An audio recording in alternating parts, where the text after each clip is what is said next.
The Silent Watchers. The Confederation scout ship Eternal Vigilance hung motionless against the backdrop of stars, its adaptive camouflage rendering it nearly invisible to both conventional sensors and the naked eye.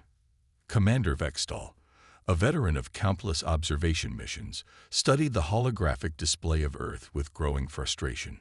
This was the 17th ship they had dispatched to study this peculiar world, and like the others, something about it felt wrong. Another primitive transmission, Commander, reported Sensor Officer Kira, her crystalline appendages flickering with subtle patterns of light. They're still using radio waves for most of their communications. Analysis confirms technology level consistent with previous observations, approximately Class 3 civilization.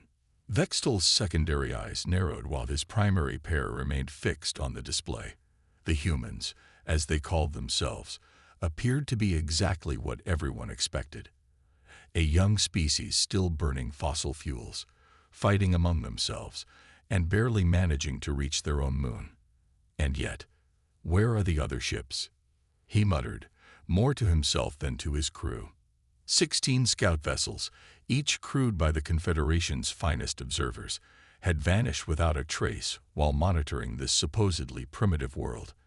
The official explanation was that they had suffered various accidents or mechanical failures, but Vextal had served too long to believe in such convenient coincidences. Deep beneath the Pacific Ocean, in a facility that officially didn't exist, Admiral Sarah Chen watched the alien vessel through sensors that by all rights, humanity shouldn't possess. The massive command center of Project Phoenix hummed with quiet activity as dozens of operators monitored similar installations across the globe. They're being more cautious than the others, Chen observed, studying the tactical display. Maintaining higher orbit, minimal active scanning. They're learning.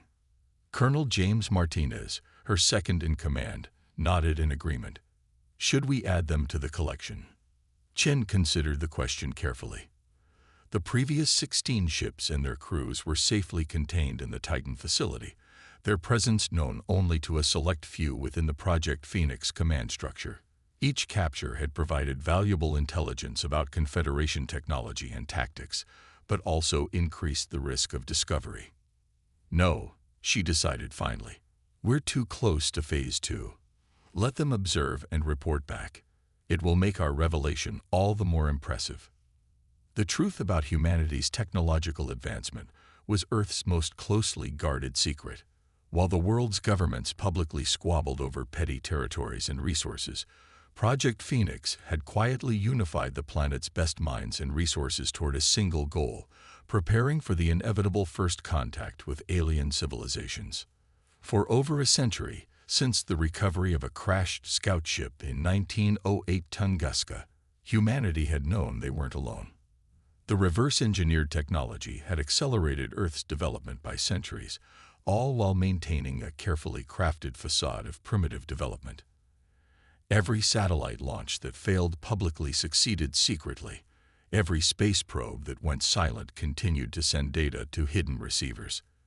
Every scientific breakthrough that could reveal their true capabilities was classified and incorporated into the Phoenix Protocol. In her private office, adjacent to the command center, Admiral Chen reviewed the latest reports from the global defense grid. Antimatter production was ahead of schedule, the quantum shield network was operating at peak efficiency, and the Ghost Fleet, ships that could bend light and gravity itself, stood ready in their hidden bases beneath the oceans and mountains of Earth. A soft chime announced an incoming priority message. The holographic display showed the face of Dr. Elena Santos, Chief Scientist of Project Phoenix. Admiral, we've completed the analysis of the Confederation's communication protocols, Santos reported, her expression animated with excitement. They're exactly what we predicted. Quantum-entangled pairs for instantaneous communication across vast distances. More importantly, we can intercept and decode them. Chen leaned forward, her interest piqued. What have you learned?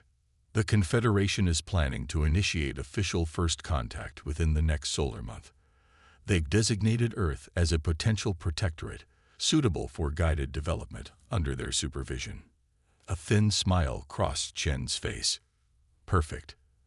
They're following the script exactly as we anticipated. Inform all command centers. Operation Masquerade enters its final phase. When the Confederation arrives to guide humanity's development, they'll find we're not quite the primitive species they expected. As the alien scout ship continued its observation of Earth, blissfully unaware of the truth hidden beneath the primitive facade, humanity prepared for the greatest revelation in galactic history. The time had come to show the stars that humanity had never been prey. They had always been predators, waiting patiently for the right moment to emerge from the shadows. In the depths of space, Commander Vextol made his final log entry, documenting Earth's apparent technological level and societal development. Soon, the Confederation would arrive in force, ready to guide another young species toward the stars. They had no way of knowing they were walking into a trap centuries in the making, or that their arrival would trigger a chain of events that would reshape the galaxy forever. The game was about to begin, and humanity held all the cards. Diplomatic deception. The Confederation diplomatic fleet emerged from hyperspace in a brilliant display of light. 12 massive ships arranged in a ceremonial formation that had announced first contact to countless civilizations before. At their center, the flagship Voice of Unity dwarfed its escorts, its crystalline architecture reflecting sunlight in cascading patterns designed to awe primitive species.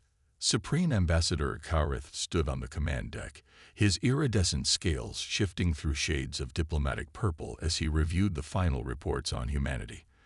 The species had reacted to their arrival exactly as expected: panic, confusion, and finally tentative acceptance. Their global communication networks buzzed with speculation and fear. Their military forces maintained defensive positions with their primitive weapons, and their leaders scrambled to present a unified front. Such a textbook response. Sarith mused to his aide, Valsha.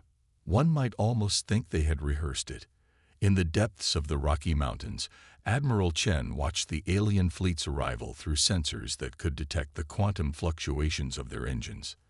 The massive underground chamber had been transformed into Earth's official emergency response center, carefully decorated to match the Confederation's expectations of human technology. Places, everyone, Chen announced to her staff. It's time for the performance of our lives. The assembled military and civilian leaders took their positions, each wearing carefully selected uniforms and accessories that showcased humanity's apparent technological level. Decades of anthropological research into the Confederation's previous first contact scenarios had taught them exactly how to appear, competent enough to be worth cultivating, but primitive enough to need guidance. The first meeting was arranged in New York, at the United Nations headquarters. Ambassador Xareth's shuttle descended through Earth's atmosphere in a deliberate display of advanced technology, landing on the carefully prepared site before a global audience. As he emerged with his entourage, thousands of hidden sensors analyzed every aspect of their technology, adding to Project Phoenix's already substantial database. Greetings, people of Earth, Sarith announced, his universal translator converting his complex harmonic speech into major human languages. We come in peace, representing the Galactic Confederation, a union of advanced civilizations dedicated to guiding young species toward their destiny among the stars. The human representatives, led by UN Secretary-General Dr. Maya Patel, responded with carefully calculated awe and enthusiasm. Every gesture, every word, every reaction had been rehearsed countless times to match Confederation expectations of a Class 3 civilization's behavior. But beneath the surface, humanity's true capabilities were on full alert. Quantum computers processed the Confederation's every transmission. Ghost fleet ships maintained their invisible vigilance, and in hidden facilities across the globe, engineers and scientists continued their work on technologies that would shock the galaxy. The negotiations proceeded exactly as Project Phoenix had predicted. The Confederation offered limited technological assistance, cultural exchange, and eventual membership, all while establishing protocols that would effectively make Earth a client state. The human representatives accepted these terms with apparent gratitude. signing treaties that their hidden capabilities had already rendered obsolete. "They're so eager to help us develop fusion power," Colonel Martinez remarked privately to Admiral Chen, as they watched the Confederation representatives demonstrate their advanced energy technology. "Should we tell them we mastered antimatter containment 50 years ago?" Chen's lips quirked in a slight smile. "Patience, James. Let them play their role while we perfect ours." But not everything went according to plan. During a tour of Earth's largest space facility, a young Confederation scientist named Venra noticed something odd about the radiation signatures in the area. The patterns didn't quite match what should be present in a facility of this technological level. "Ambassador," Venra reported privately, "something about these humans doesn't add up. Their theoretical models are too refined for their apparent technological level. It's as if they understand concepts they shouldn't yet grasp."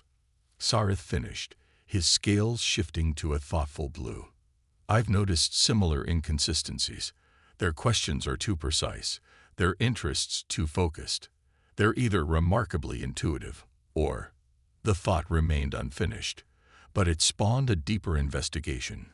Confederation analysts began reviewing every interaction, every document, every piece of data from Earth with greater scrutiny. The humans had played their part well, but perfection itself could be a warning sign. In her private quarters, Admiral Chen reviewed the latest intelligence. The Confederation was growing suspicious, but it was too late to matter. Phase 2 of Operation Masquerade was already in motion, in facilities hidden beneath every major ocean, mountain range, and desert. Humanity's true fleet was preparing for revelation. "Send word to all commands," Chen ordered through quantum-encrypted channels. "Begin final preparations for emergence. The masquerade ends in 72 hours." Across the globe, hidden doors began to open. Massive ships, their hulls incorporating technologies the Confederation had never mastered, powered up their systems. The Ghost Fleet, humanity's true face, prepared to show itself to the galaxy. In high orbit, Ambassador Xareth stood at his viewport, watching the night side of Earth glitter with city lights. Something about those lights bothered him. Their pattern was too organized, too efficient for a primitive species. As he studied them, a nagging suspicion grew in his mind. They had all been so focused on looking for advanced technology that they had missed the most obvious sign. A primitive species shouldn't be able to maintain such perfect deception. The realization came too late, as the first energy signatures of humanity's true fleet began to register on Confederation sensors. The game was indeed about to begin, but the rules were not what the Confederation had imagined. The mask falls. The first sign that something was wrong came from the Confederation's quantum detection arrays.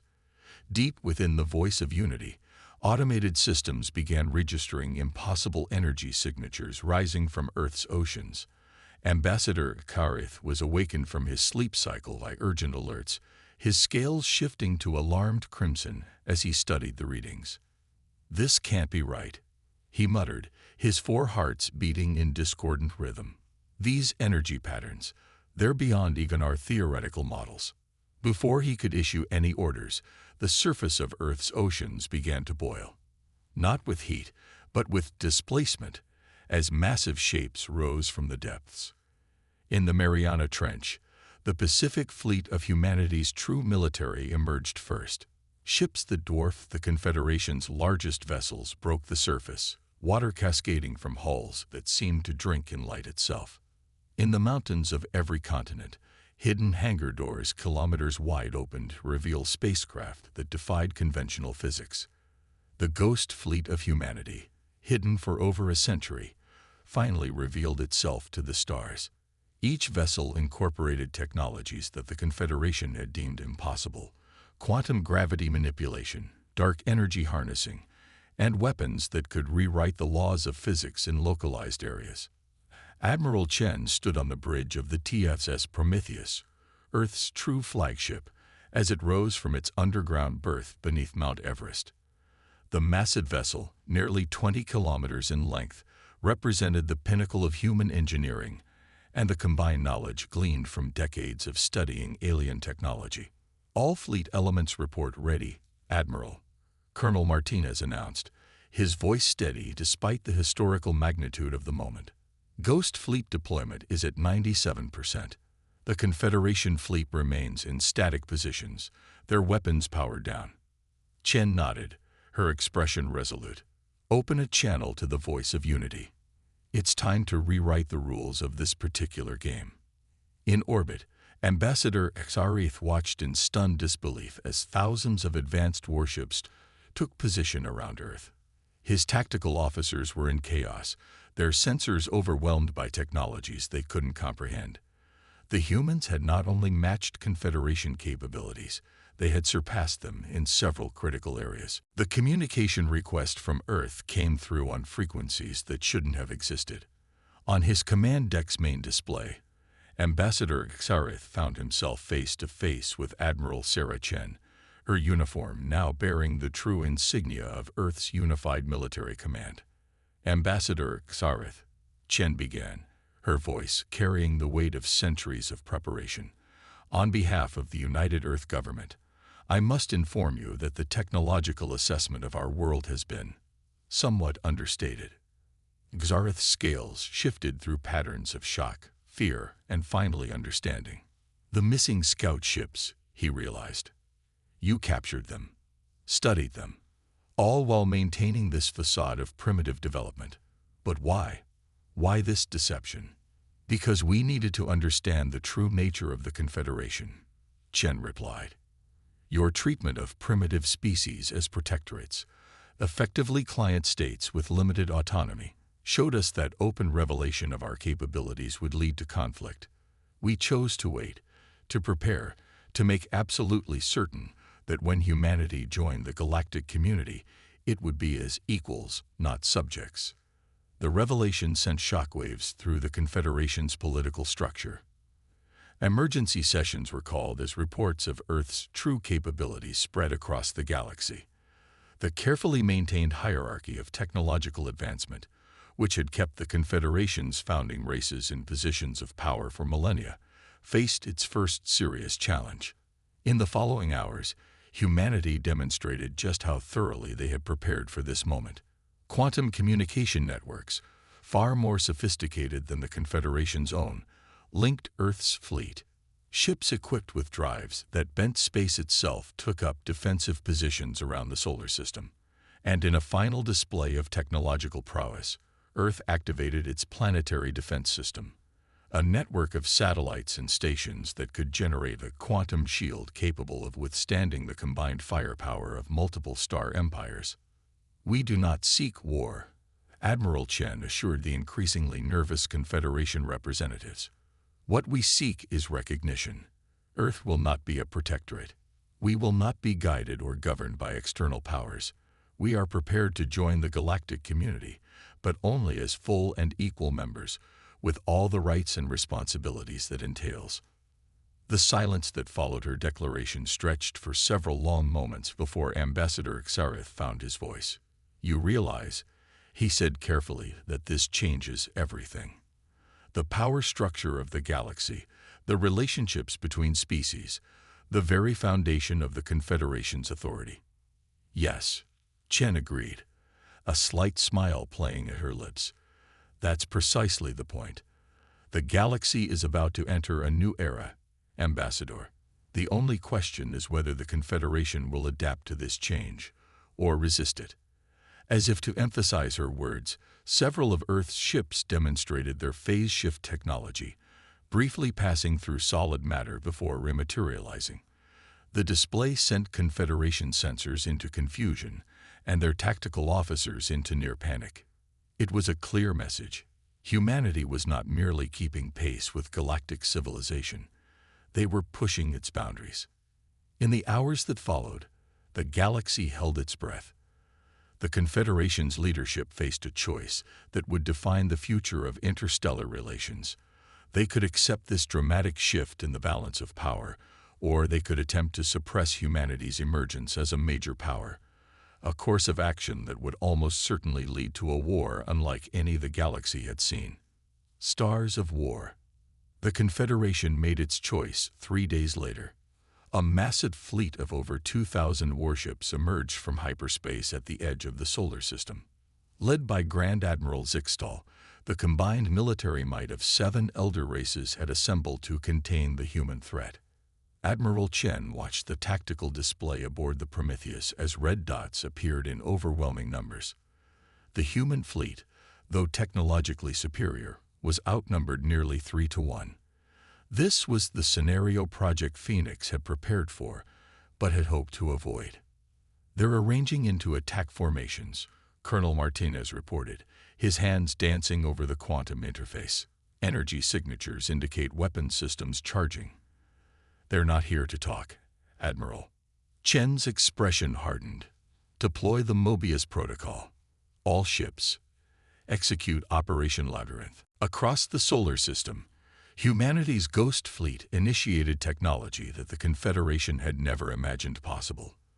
The quantum fabric of space itself began to twist and fold, creating corridors and passages through dimensions that conventional science couldn't explain.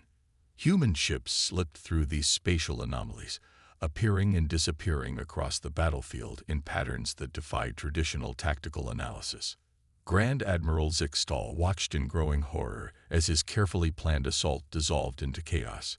His ship's targeting systems couldn't lock onto vessels that existed in multiple spatial states simultaneously.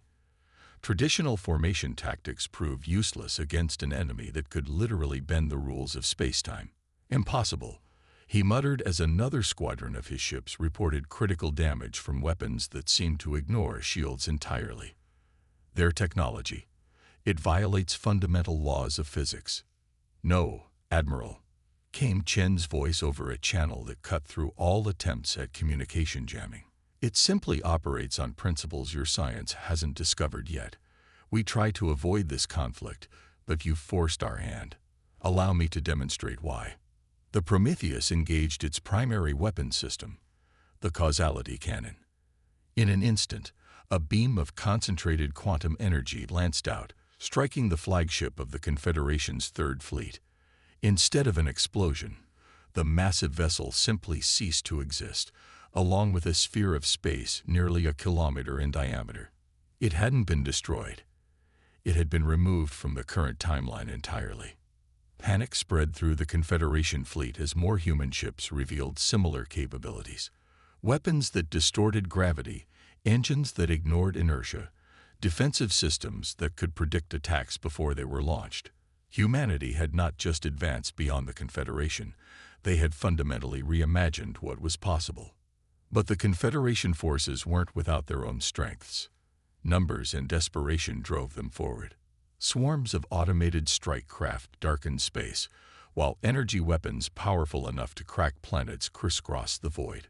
Several human vessels, caught by concentrated fire, disappeared in spectacular explosions that briefly outshone the sun. In her private tactical chamber, Chen coordinated the human response. The Ghost Fleet moved like a single organism, using the quantum corridors to outmaneuver their numerically superior opponents. Each ship knew its role in an intricate dance of technology and strategy that had been refined through centuries of preparation. "Status report," she commanded, watching as another wave of Confederation ships tried to push through their defensive line. "We've lost 17 ships," Martins replied grimly. "But we've taken down over 300 of theirs. The quantum corridors are stable, and the Mobius protocol is functioning at optimal efficiency. We can maintain this battle rhythm for another 72 hours if necessary." Suddenly, a new signal cut through the chaos of battle. On every communication channel, in every language, a message began to broadcast. It came from the Confederation capital world, but it wasn't from the military command. "This is High Counselor Vaxranath of the Confederation Assembly." The transmission began. "To all forces engaged in the Sol system, stand down immediately. I repeat, stand down. The Assembly has convened an emergency session and reached a decision that overrides military authority." The battle paused as both sides processed this unexpected development. High Counselor Vaxranath, known throughout the galaxy as a voice of reform within the Confederation's political structure, continued. The emergence of human technological capabilities has forced us to confront an uncomfortable truth. The Confederation's policy of technological superiority and protectorate status for developing worlds is based on outdated assumptions. Humanity has demonstrated not only advanced capabilities, but also the wisdom to develop them in secret, avoiding the conflicts that have plagued other rapidly advancing species. Grand Admiral Zixtal's face contorted in rage. Counselor, you don't have the authority to. I speak with the full backing of the Assembly. Vaxranath cut him off. The vote was unanimous. The Confederation must evolve or face dissolution. Humanity's achievement represents an opportunity for genuine partnership rather than hierarchical control. All military forces are ordered to stand down immediately. As the Confederation fleet began to power down their weapons, Admiral Chen allowed herself a small smile. This was, after all, one of the scenarios Project Phoenix had prepared for, the possibility that reason would prevail over fear. But she knew the real challenges were just beginning. The galaxy was about to change, and humanity would be at the center of that transformation. New Dawn. 1 month after the Battle of Sol, representatives from every major civilization in known space gathered on neutral ground. A massive space station constructed by humanity in orbit around Luna. The Galactic Council, as the meeting became known, would reshape the fundamental structure of interstellar society. Admiral Chen stood at the observation deck of the station, watching shuttles arrive from across the galaxy. Next to her, High Counselor Vaxranath's crystalline form shimmered with thoughtful patterns of light. You know, the alien diplomat mused, many still wonder how humanity achieved all this in secret. The scale of the deception is unprecedented. Chen turned to face the High Counselor. Perhaps that was your civilization's first mistake.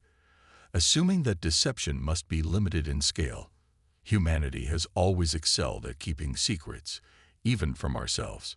Project Phoenix began not with governments, but with a group of scientists who discovered the Tunguska vessel. Ah yes, the famous crash site. Vaxranath nodded. We wondered what happened to that scout ship. To think it became the foundation of your technological revolution. Not just technological, Chen corrected. It forced us to confront a fundamental truth. We weren't alone, and we weren't ready. Instead of panicking or rushing to reveal the truth, those first discoverers chose a different path. They created a multi-generational plan to prepare humanity for its place among the stars. The main conference chamber of the station represented a breakthrough in itself. A quantum-engineered space where representatives of every species could exist comfortably in their native environments simultaneously. As the delegates took their places, the future of galactic civilization hung in the balance. Dr. Elena Santos, now serving as Earth's chief diplomatic officer, stood to address the gathered representatives. For too long, the galaxy has operated under a system of technological hierarchy. Species were judged not by their wisdom or potential, but by their current level of advancement. Today, we propose a new way forward. The Concordat negotiations lasted 2 weeks. Every aspect of interstellar relations was examined and reconsidered. Humanity's quantum corridor technology revolutionized transport between systems. Their advanced AI systems, developed in secret over centuries, provided new frameworks for communication between radically different species. Most importantly, their approach to technological development offered a new model for emerging civilizations. The protectorate system ends today. High Counselor Vaxranath announced on the final day of negotiations. In its place, we established the Galactic Exchange, a cooperative body where all species, regardless of their current technological level, have an equal voice in shaping their future. But not everyone embraced this new order. In the depths of space, elements of the old Confederation military, led by the now disgraced Grand Admiral Zixtal, gathered their forces. They saw humanity's emergence as a threat to their very way of life, and they weren't alone. Several elder races, accustomed to their position of privilege, quietly supported this resistance. Let them plot, Chen remarked to Colonel Martinez as they reviewed intelligence reports. Project Phoenix didn't end with our revelation to the galaxy. We've prepared for this scenario as well. Indeed, humanity's greatest achievement hadn't been their technological advancement, but rather their ability to plan for multiple futures simultaneously. As the Ghost Fleet began sharing its capabilities with allied species, new defensive networks were established. The quantum corridors, once used for tactical advantage, now formed the backbone of a new transportation network that bound civilization together. In the decades that followed, humanity's influence spread not through force or technological superiority, but through their unique perspective on progress. The lesson they taught the galaxy was simple yet profound. True advancement comes not from the technology itself, but from the wisdom to develop it responsibly. The Tunguska crash site, now a museum, became a symbol of this philosophy. It stood as a reminder that sometimes the greatest victories come not from winning conflicts, but from having the patience and foresight to avoid them altogether. Admiral Chen visited the site on the 10th anniversary of the Concordat. Standing before the preserved wreckage, she reflected on the long journey that had brought humanity to this point. The Ghost Fleet, once Earth's greatest secret, now served as the foundation for a joint defense force that protected all civilized space. The quantum corridors had transformed commerce and culture across thousands of worlds. And Project Phoenix, the century-long deception that had protected Earth, had evolved into an interstellar initiative for responsible technological development. Did we choose the right path? She wondered aloud, thinking of all the years of secrecy and preparation. The answer came in the form of a message from one of the quantum networks. A newly discovered species had achieved faster than light travel. Unlike in the past, they wouldn't face judgment based on their technological level. Instead, they would be welcomed into a galactic community that valued wisdom alongside progress. As she read the report, Chen smiled. The real measure of their success wasn't in the technology they'd developed or the battles they'd won. It was in the future they'd helped create. A future where advancement was guided not by competition and hierarchy, but by cooperation and understanding. The stars had once seemed like a barrier, then a battlefield. Now, finally, they were becoming a bridge, connecting civilizations in ways the founders of Project Phoenix could only have dreamed of. Humanity had not just found its place among the stars. They had helped reshape the very nature of galactic civilization. And somewhere in the vast expanse of space, other species were beginning their own journeys of discovery. Thanks to humanity's example, they would find not masters or protectors waiting for them among the stars, but partners and allies ready to welcome them into a new age of exploration and advancement. The game had indeed changed, but in the end, everyone had won.